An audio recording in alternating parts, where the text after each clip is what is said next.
Mr. Daniel Padilla matapang na sinagot ang ilan sa mga iniisyong babae sa kanyang pangalan. Ang lahat ng yan. But before that, if you haven't subscribed yet to my YouTube channel, please don't forget to like, share, and subscribe at i-hit mo na rin ang notification bell for more showbiz updates. Bago tayo of course magpatuloy sa ating updates for today's video, nais kong pasalamatan kayo for always watching and trusting this channel. Thank you so much sa inyong palagi ang panonood at palagi ang pagsubaybay sa mga updates po natin. Maraming salamat po. At ngayong araw ay usap-usapan po ang pinakabagong hairstyle ni Mr. Daniel Padilla, no, na kanya pong ini-launch, sa kanya pong ini-endorso na Rolling Stone. No, dito po talagang pinakita ni Daniel na kahit ano pala talagang itsura or kahit anong hairstyle, talagang pag siya ang nagsimula nito, marami na po ang gagaya. So kasabay nito ay ipinost nga ng kanyang ina sa kanyang IG account na this coming July 2025, no, magkakaroon pala siya pupunta siya ng London para sa isang parang selebrasyon doon at isa siya sa mga guest doon. So this time is matapos nga po yung napakaraming successful na mga projects and endorsement at mga ganap nitong si Mr. Daniel Padilla, ay laman po siya ng mga artikulo ng mga naglalakihang balita, no, sa pagdiriwang kasi ng kanyang ika-30th na birthday at ang renewal ng endorsement deal ni Daniel Padilla sa Don Macchiatos, isang Cebuano na coffee brand. Nakaramdam ito ng bagong level ng layunin sa kanyang profesional na buhay.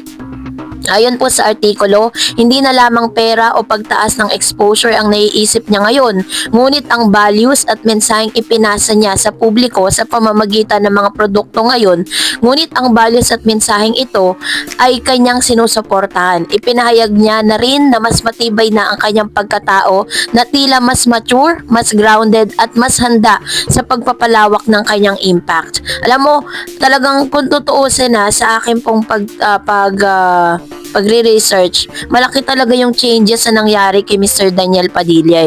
Mula po na naghiwalay sila ni Miss Catherine, mas natutunan niya rin kung ano yung pinakamahalagang bagay, no? Marami sa mga celebrity ang ginagamit ang endorsement bilang paraan ng pagpapakita ng status o pang-akit sa fan base, lalo na sa commercial na aspeto. Subalit sa kaso nga ni Daniel, lumabas sa article ng intensyon na mag-ambag sa large impact. Nakapagtataka dahil sa edad niyang 30 na tila may mas nahanap siya sa substance kaysa sa sparkle. Ganitong posisyon ay nagmumula sa pananaw na may obligasyon sa mga public figures na gamitin ang kanilang influence sa mas makabuluhang paraan na hindi lamang panlibang o panlabas na pagpapakita. Ipinakita din at pinamalas din ni Mr. Daniel Padilla ang professional maturity and identity. Kaya naman, isa po sa mga vloggers, no, na may million na mga subscribers ay nag-post at talagang sobra po yung kanyang paghanga dito kay Daniel. Siya po si Chairman. Si Chairman po ay isa sa mga vloggers and commentaries po yan sa mga napapanahong issue. At sa kanya pong post, sabi niya, "Ako si Chairman, akala ko nung naghiwalay ang Katniel, wala na mangyayari sa karir ni Daniel. Kasi marami sa atin ang iniisip, si Catherine lang naman ang nagdadala dyan, walang Daniel kung walang Catherine." Pero hindi pala. Sa serye na to, Incognito, particular sa eksenang ito, pinatunayan na hindi lang siya basta pang love team. Hindi lang siya papogi o pa-cute na tipo ng artista. Pinatunayan na isa siyang aktor na kaya niyang umarte. Subalit, sobrang nagulat ako sa transformation ni Daniel Padilla dito sa Incognito. Hindi mo makikita yung Daniel Padilla noon na puro pa-cute, pakilig, pa-tweetwams. Iba-iba pa ba siya dito sa palabas na to? Maraming mga male artists na galing sa love team na nung nabuwag yung tambalan, nawala na rin sila. Kaya sobrang amazed ako kay Daniel Padilla kung paano siya nag-step up. Itong particular na eksena na ito yung karga niya si June at eksena nila ni Apo.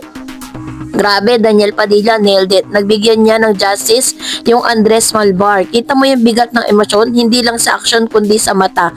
Kaya eksena mo si Malu de Guzman, lalamunin ka ng buo niyan sa linyahan.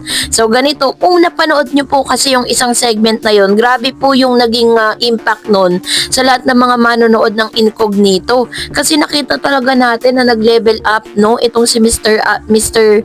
Daniel Padilla dun po sa acting wise, and of course dun sa karakter na kanya pong nagulat talaga ang lahat sa ipinakita ni Mr. Daniel Padilla. Pinatunayan niya dito that hindi lang po siya papogi at pa-cute, dahil isa rin po siyang magaling na aktor at karapat dapat din po siyang bigyan ng mga awards, ano. Pagpapatuloy pa ni Chairman, sabi niya, itong particular na eksena na ito, yon, sobrang rare nung ganitong aktor na galing sa love team tapos nagtuloy pa din yung karera. Gumawa ng sariling path, sarili niyang karir, hindi yung nadikit sa ibang tao, hindi pinilit ipare sa panibagong babae para bumuo ng panibagong love team. Kaya saludo kay Daniel, excited ako makita kung ano pang kaya niyang ibigay para sa mga manonood. Ibang klase din ang palabas na to, lahat ng karakter magagaling, walang tapon, pati direktor magaling. So ganito po nila talagang binigyan ng mga credits, no, ang directors, ang yung mga kasama po ni Mr. Daniel Padilla sa particular na Incognito na to. Itong palabas na to ang nagbukas dito sa karera ni Mr. Daniel, kasi marami po talagang nagsasabi na wala na, talagang palubog na yung karera niya pagkatapos nila maghiwalay ni Catherine. Ibang klase din ang palabas na to lahat, sabi niya. Star Creatives, wag niyo munang tapusin please. Ayan. So ganito po yung request, ano. Karamihan po sa lahat ng mga talagang nanonood ng Incognito, positibo po ang kanilang mga reaksyon sa mga ipinakita. At talagang itong acting ni Mr. Daniel Padilla sa nasabing segment na ito. At talagang grabe po yung niya, grabe po yung pag-level up ng kanyang yung kanyang karakter at ng kanyang acting career, ano. Pinapakita at pinaparamdam lang ni Mr. Daniel Padilla na kaya niya ng solo era. Marami man tayong mas inaabangan, no, mas nakikita pa at talagang positibong nagaganap ngayon sa karera ni Mr. Daniel, kasi talagang tinaguyod niya yung sarili niya. Pero isa rin sa mga talagang nagmarka ito pong pagsagot niya patungkol sa ini-issue patungkol sa kanyang mga girls. Let's watch this. Sa mga bagay na mga fake news na binabato sa'yo, may mga... Wala akong pakialam doon. Kahit na hindi natin maano na, may mga girls na nalilig na rin sa'yo. Wala na akong pakialam doon. Masyadong mababaw yan para sa akin. Thank you! Lang, Ganito katapang na sinagot ni Mr. Daniel Padilla ang mga tanong kung ano ang kanyang masasabi patungkol sa mga babaeng ini-issue sa kanyang pangalan. Ang sabi ni Daniel, wala na siyang pakialam. Na tila baga nasanay na at talagang sobrang bombard na siya sa mga questions na katungkol dito, ano. At parang feeling ko lang kay Daniel, parang wala siyang time for love ngayon. Talagang pinaninindigan niya na pagkatapos ng kanilang relasyon ni Miss Catherine Bernardo, sinabi niya noon na sa interview niya, no, dito po sa ABS-CBN, that he's not having time for love, 'di ba? So maybe because gusto niyang patunayan sa mundo na kaya niya na itaguyod yung kanyang sarili even without the love teams. And saludo tayo sa kanya kasi talagang pinatunayan niya sa buong mundo na talagang meron at kakaiba, no, ang isang Daniel Padilla.